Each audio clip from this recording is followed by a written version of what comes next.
2027 विधानसभा चुनाव से पहले बीएसपी प्रमुख मायावती ने ओबीसी कार्ड खेला है। अब दलितों के साथ ओबीसी वर्ग को भी मायावती ने जोड़ने की कोशिश शुरू कर दी है। बीएसपी के अभियान के तहत बसपा पार्टी के नेता अब गांव-गांव जाकर चौपाल लगाएंगे और ग्रामीणों से संवाद करेंगे। इस अभियान में मायावती सरकार के कामों को गिनाया जाएगा और पिछड़े वर्ग को साथ लाने की कोशिश की जाएगी। बसपा ने इसके लिए भाईचारा कमेटियों का गठन शुरू कर दिया है। प्रदेश अध्यक्ष विश्वनाथ इस अभियान के प्रभारी बनाए गए हैं। पार्टी सुप्रीमो मायावती ने स्वयं इसके लिए दिशा निर्देश दिए हैं। ये वही रणनीति है जो कभी कांशीराम के वक्त अपनाई गई थी।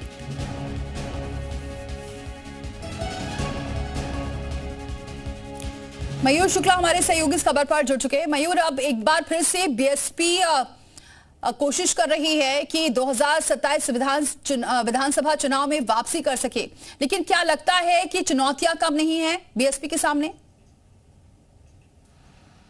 देखिए, जो काशीराम के समय जो पूरी नीति अपनाई गई थी उसी तरीके से बहुजन समाज पार्टी की जो सुप्रीमो है मायावती, अब वो भाईचारा कमेटी उसका गठन दोबारा करने जा रही है। और बहुजन समाज पार्टी, क्योंकि पहले बीजेपी फिर सपा और अब कांग्रेस के बाद अब बीएसपी भी, जो उत्तर प्रदेश में सबसे बड़ा यानी कि लगभग 52 से 53% जिस ओबीसी वर्ग की आबादी है, अब उसको टारगेट करना जा रहे हैं। भाईचारा कमेटियां बनाई जाएंगी और गाँव-गाँव जाकर लोगों के बीच में, खासतौर पर जो पिछड़ा वर्ग है, ओबीसी वर्ग है, उसमें अपना पैठ बनाने की कोशिश मायावती यहां पर करेंगी। तो ये एक बड़ी पहल है बहुजन समाज पार्टी की तरफ से कि जिस तरह से चाहे कांग्रेस हो, सपा हो या फिर बीजेपी हो, सभी अपने आप को ओबीसी वर्ग में पैठ बनाने के लिए लगातार तमाम तरीके की योजनाएं चला रहे हैं, तमाम तरीके के उनके कार्यक्रम हो रहे हैं। तो उसमें अब बसपा को लगता है कि वो कहीं पीछे ना छूट जाए। तो ऐसे में SC ST को तो वो अपना कोर वोट बैंक मानते हैं, लेकिन ओबीसी वर्ग में पैठ जमाना कहीं ना कहीं, ओबीसी एक ऐसा वर्ग है जो कि हर तरफ बटा हुआ है, चाहे वो कांग्रेस हो, चाहे सपा हो, चाहे वो भारतीय जनता पार्टी हो। तो उसमें भी कोई उम्मीद तलाशने की कोशिश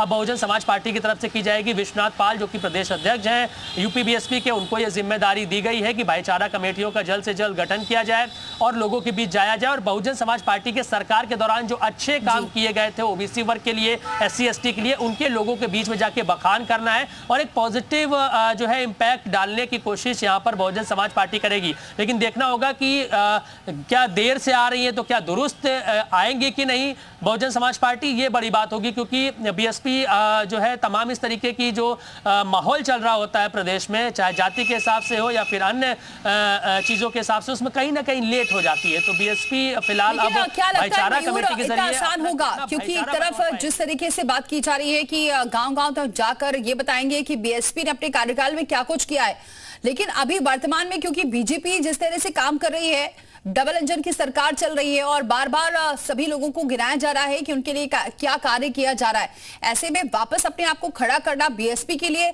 क्या इतना आसान हो पाएगा?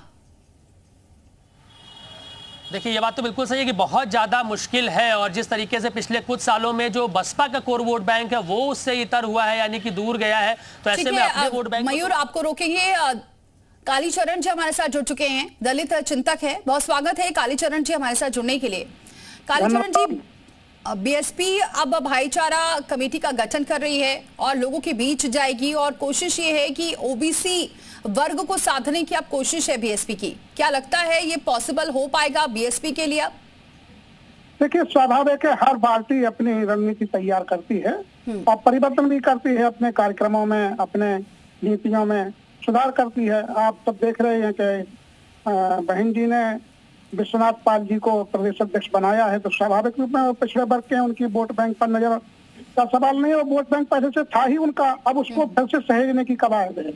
तो ये कहा जा रहा है कि वोट बैंक को कर रहे हैं, ये कर रही है, नहीं, उनका वोट बैंक था ही बीएसपी का, ओबीसी, मुस्लिम। लेकिन जिस तरीके से बिखराव देखने को मिला, ऐसे में लगता है ये बिखराव को समेट पाएंगी?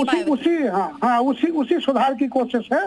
देखिए, भाईचारा कमेटियां जैसे हर दल अपना करता है, अपना अपना मैसेज मतदाताओं के बीच में पहुंचाता है, तो बहन जी बीएसपी के माध्यम से, अपने कार्यकर्ताओं के माध्यम से गाँव-गाँव चौपाल लगा करके जो ये कार्यक्रम कर रही हैं, ये मुझे तो बहुत पहले आरंभ हो जाना चाहिए था, लेकिन देर से ही सही एक अच्छी नीति और अपने जो उनके कोर वोटर हैं उनको लाने का प्रयास है। हम जानते ही हैं कि सपा की तरफ वोट जो गया था उसको तो लाना बहुत जरूरी है, क्योंकि दोनों का वोट बैंक एक है, दोनों का वोट बैंक एक है, दोनों का एजेंडे में अंतर है। ये केवल बाबा साहब का सपा के लोग नाम लेते हैं, बाबा साहब के विचारों को जमीन पर नहीं आने देते हैं।